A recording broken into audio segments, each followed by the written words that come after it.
வணக்கம் நேர்களே, நான் உங்கள் ரெஜியா பேசுகிறேன். 1001 அரேபிய இரவுகள் எபிசோடு 21.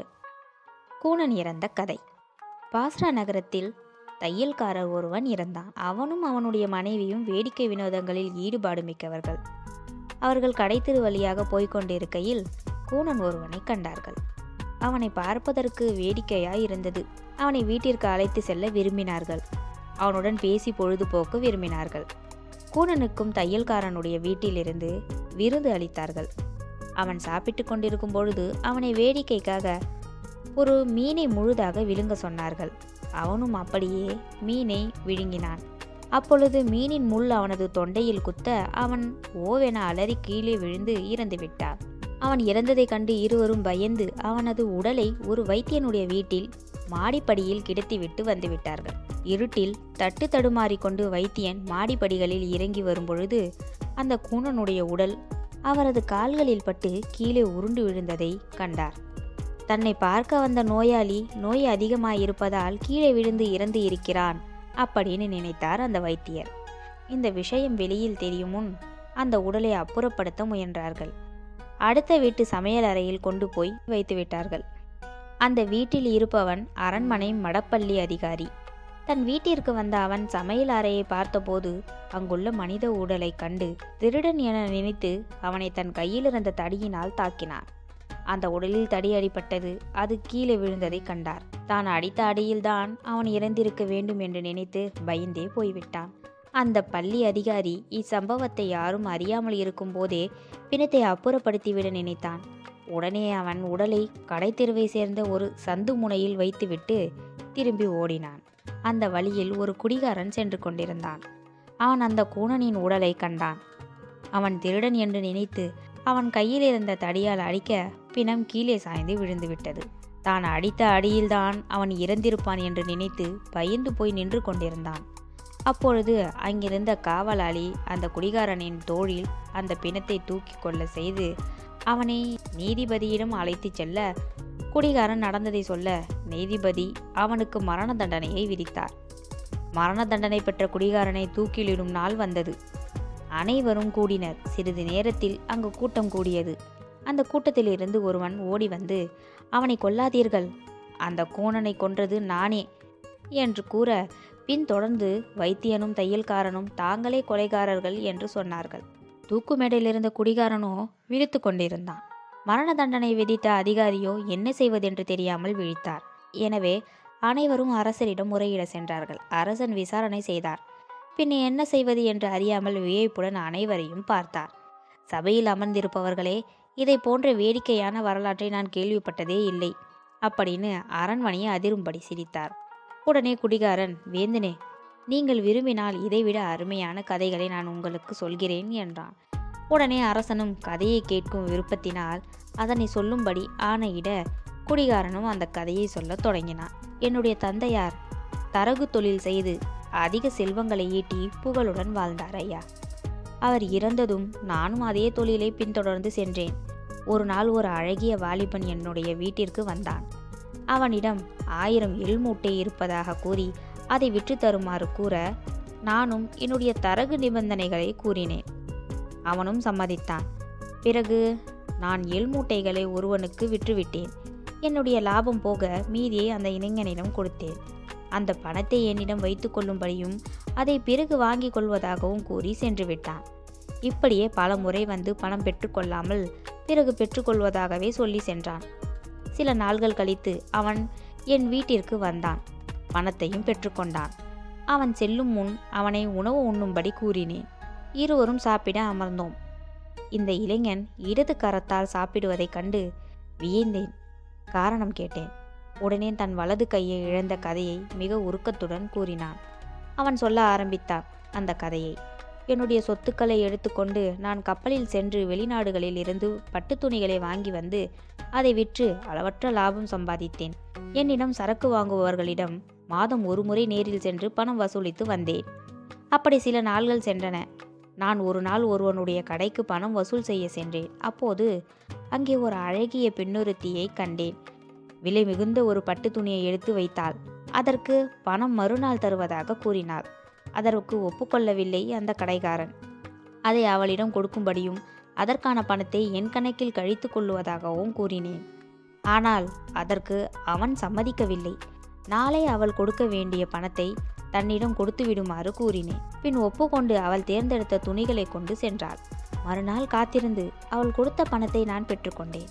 அந்த பெண்ணின் வரலாற்றை கடைக்காரனிடம் விசாரித்தேன். அந்த நகரத்தில் ஒரு பிரபல வர்த்தகர்களின் மகள் அவள் என்பதை அறிந்தேன்.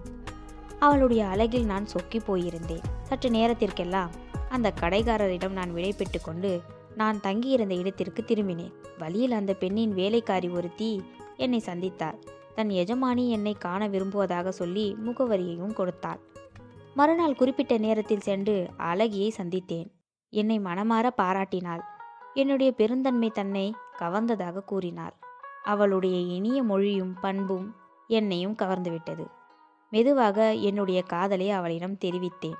அவளும் தன் சம்மதத்தை ஜாடையினால் உணர்த்தினாள். அன்றிலிருந்து நாங்கள் இருவரும் மாலை பொழுதில் சந்திக்க ஆரம்பித்தோம். இப்படியே இருவரும் மாலையில் சந்திப்பது வழக்கமாகிவிட்டது. அவளை சந்தித்து நான் திரும்பும் பொழுது அவள் அறியாது அவளுடைய தலையணை கடியில் நிறைய பணத்தை வைத்துவிட்டு வருவது என் வழக்கம். இப்படியே தினமும் அவளை போய் சந்திப்பதும் மாலையில் திரும்பும் பொழுது அவளது தலையணை கடியில் பணத்தையும் பொருளையும் வைப்பதும் என் வழக்கமாயிருந்தது. இப்படியே 20 நாள்கள் கழிந்தன. 21ஆம் நாள் மாலையில் அழகியின் வீட்டிற்கு செல்லும் நேரம் நெருங்கியதும் பணப்பெட்டியை திறந்து பார்த்தேன். அதில் போதிய அளவு பணம் இல்லை. தினமும் கணக்கின்றி செலவு செய்ததால் பணம் இல்லாது போயிற்று. குறைந்த அளவு பணத்தோடு அவள் வீட்டிற்கு செல்லவே எனக்கு மனம் வரவில்லை.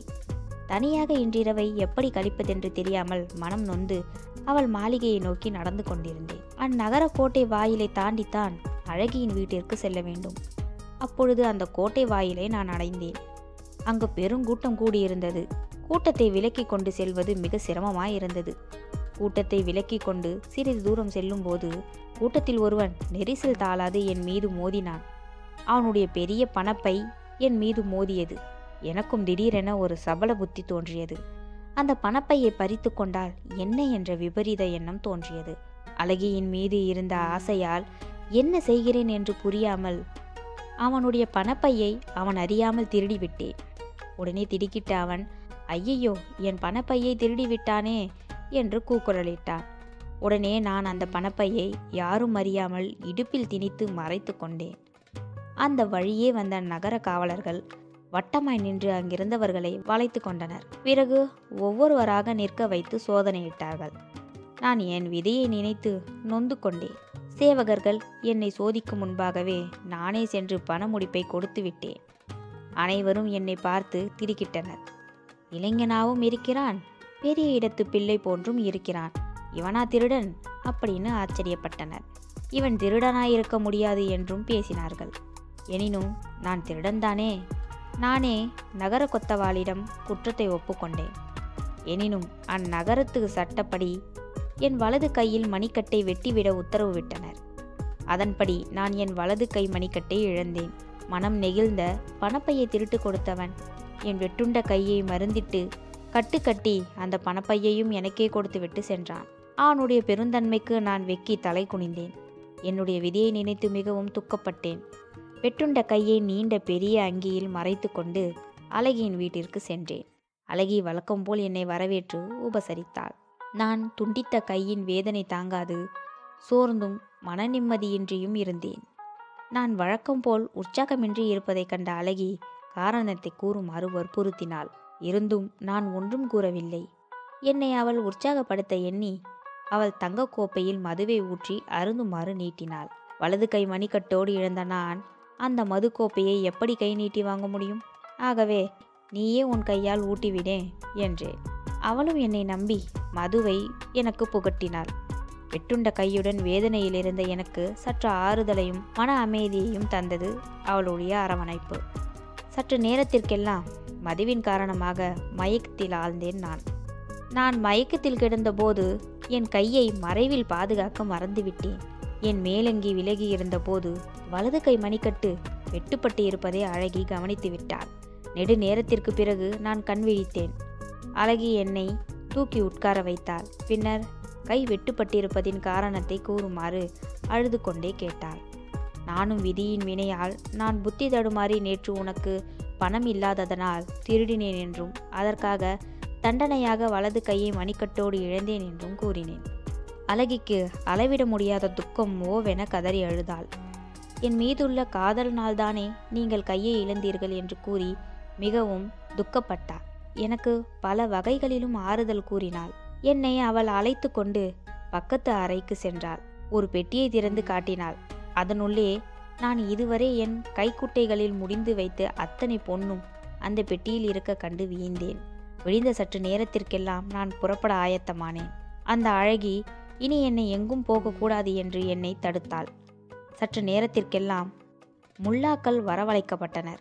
முறைப்படி எங்கள் இருவருக்கும் திருமணம் நிகழ்ந்தது. அன்றைய பொழுதில் ஏராளமான பொன்னை ஏழைகளுக்கு வாரி வழங்கினாள். அவளுடைய அளவற்ற செல்வங்களையும் சொத்தையும் என் பெயருக்கு மாற்றி கொடுத்து விட்டாள்.